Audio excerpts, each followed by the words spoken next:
will boil now. It will boil now. It wasn't boiling before. That was my bad. You don't need an explosion here, but okay. It's funny that you say that.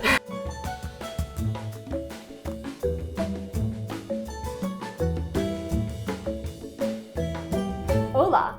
Hola. Hey. Hola, I'm Marisel Salazar, food writer, cook, recipe developer, and occasionally I get in front of the camera to cook things with you. I'm so excited to share my favorite Cuban dish with you today, the emblematic Ropa Vieja.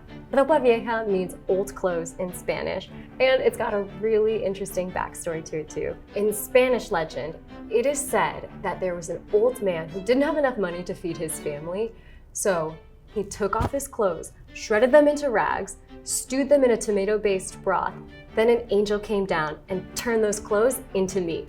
The Cuban legend, Ropa Vieja, is that there was an old man. He didn't have enough money to feed his family, so he sold his clothes in exchange for meat so that they would be able to have happy, full bellies that night. This dish is so special to me because it was actually something that I learned how to make while growing up in Japan. My mom's a single mom, so I grew up in a single parent household, and I remember she taught my sister and I how to make this Cuban dish while we were thousands and thousands of miles away from Cuba and from Panama. And actually, she's going to call in today and join me while I cook this dish. So, are you ready to get cooking this dish, the most emblematic of Cuban plates? Window on set.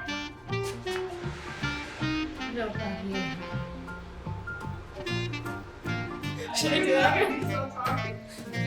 Okay, mommy, so I'm making your Ropa Vieja. I've always wondered, like, for as many times as I've made this recipe, I've never asked you where you learned to make this recipe. I learned from my mom, who learned from her mom in Cuba. And historically, the recipe, the original, I think, came from Spain.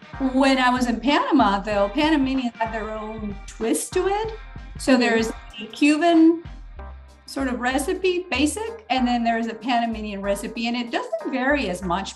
The Cuban one has less tomato sauce and it's less of a stew than the Panamanian version. But I think that you want to cook sort of like maybe a hybrid. A hybrid. Well, I guess we are Cuban and Panamanian. Okay, this is the flank steak that I bought at the store. Does this look good to you? Like when you go to the butcher, what would you ask for? Well, I go to the Latino butchers or the Cuban butchers, and the Cuban butchers, they understand which one I need. It's usually not as thick as that one. It's more sort of like flat, yeah. Okay, but like let's say people don't have a Latino or a Cuban butcher, how would you tell them to like order it? Where do they live? Do they not have In America. Okay, well, they're everywhere, but get it. There, you're really looking for you could say flank steak. The cut would be a little bit flatter. Well, does it really matter since we're gonna shred it? It matters when you are shredding because it will be much easier if it's cut, yeah. But I like to make my life difficult, so this is what we have.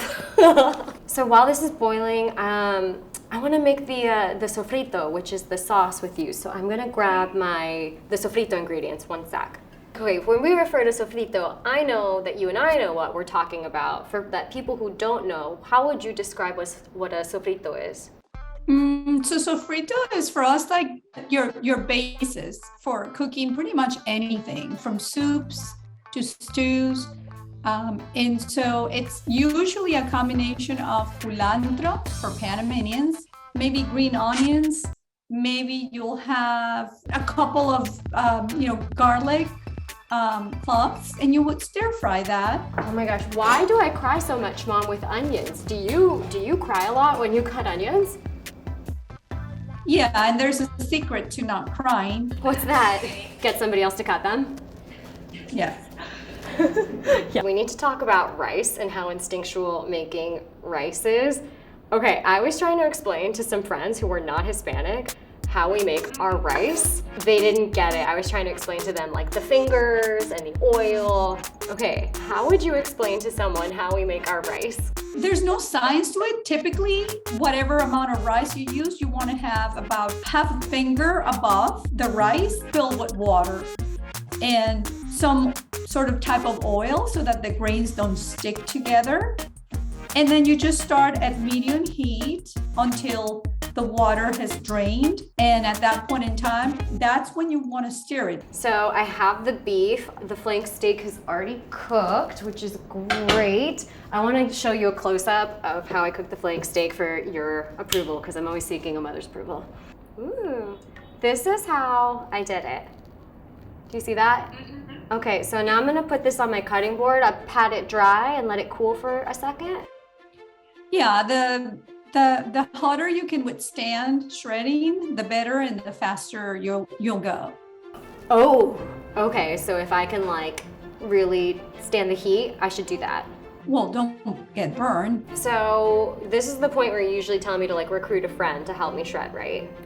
Yeah, several people would be shredding, because we would be making at least 3 of those, 3 pounds, because people really like it and they want more. Yeah, because it is delicious. Okay, so I'm gonna finish shredding this, and actually, I wanna work on the sauce with you really quickly.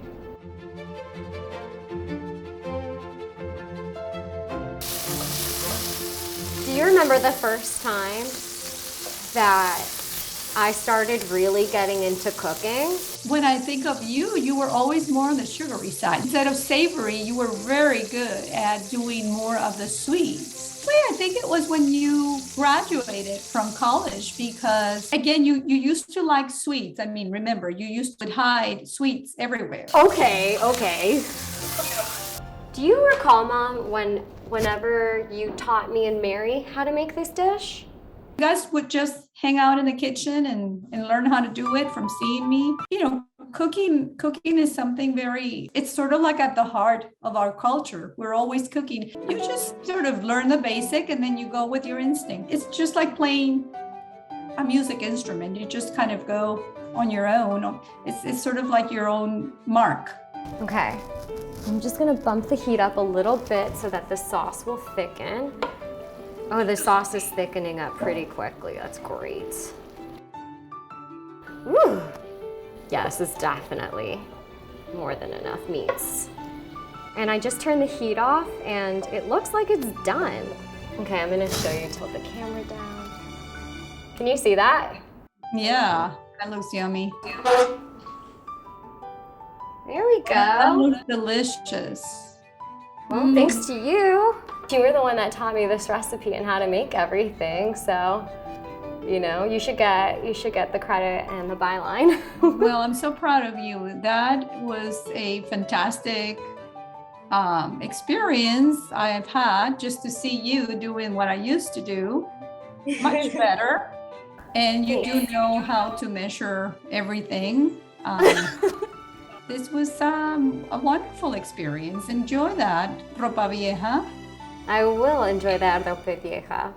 I'll talk to you later. Love you. All right, love you too. Enjoy. Bye, Mommy. Okay, so let's see if my Ropa Vieja is just as good as my mom's or just as good as I remember it. All right, well, buen provecho.